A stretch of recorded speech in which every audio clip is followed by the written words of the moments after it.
இன்னைக்கு ஒருவேளை அவமானமா இருக்கலாம், இன்னைக்கு ஒருவேளை நிந்தையா இருக்கலாம், இவ்வளவு நாளாச்சே இன்னும் வாழ்க்கையில மாற்றம் வரலையே என்கிற ஒரு வியாகுலம் இருக்கலாம். ஆனா தேவன் ஒரு இருக்கிறார். அந்த தேவன் மாறவில்லை. உங்களுடைய எல்லா அவமானத்தையும் நிந்தையை மாற்றி உங்கள் வெக்கத்துக்கு பதிலாக, அவமானத்துக்கு பதிலாக, தோல்விக்கு பதிலாக தேவன் இரட்டத்தனையான பலனை கொடுப்பார் என்று எதிர்பாருங்க. எதிர்பார்க்கிறீர்களா?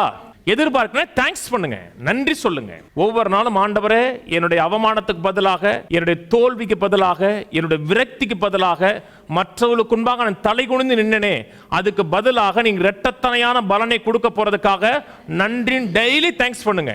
அது ஜாய்ஃபுல் கான்ஃபிடன்ட் எக்ஸ்பெக்டேஷன். ஜாய் என்பது மகிழ்ச்சி அல்ல. கையில 10 கோடி இருக்கு, சிரிப்பு வராது. என்ன இருக்கு, ஆனா ஒண்ணுமே இல்லை, கடனா இருக்கு, எதிர்மறையான காரியங்கள் இருக்கு. அந்த நேரத்திலையும் தேவன் சொன்ன வார்த்தையின் மேல உறுதியா இருந்து எதிர்பார்க்கிறது ஜாய். சந்தோஷம் என்பது தேவனுடைய வார்த்தையை சார்ந்தது. தேவன் சொல்லியிருக்கிறாரா, வாக்குத்தத்தம் பண்ணியிருக்கிறாரா, நான் சந்தோஷமாக மன மகிழ்ச்சியா எதிர்பார்க்கிறேன். இன்றைக்கு இருக்கிற அவமானங்கள், நிந்தைகள் எல்லாம் மாறும், தேவன் சிறையிருப்பை மாற்றுவார் என்று எதிர்பாருங்கள். உலக மனிதர்கள் அல்லங்க, உலக மனிதர்கள் பார்த்ததுக்கு அப்புறம் நன்றி சொல்றவன் உலக மனுஷன். ஏன்னா அவனுக்கு புலன்களுக்கு படணும், கண்ணில் படணும். நம் புலன்களுக்கு உட்பட்ட மனிதர்கள் அல்ல, தேவனுடைய வார்த்தைக்கு உட்பட்ட மக்கள். தரிசித்து நடக்கவில்லை, விசுவாசித்து நடக்கிறோம்.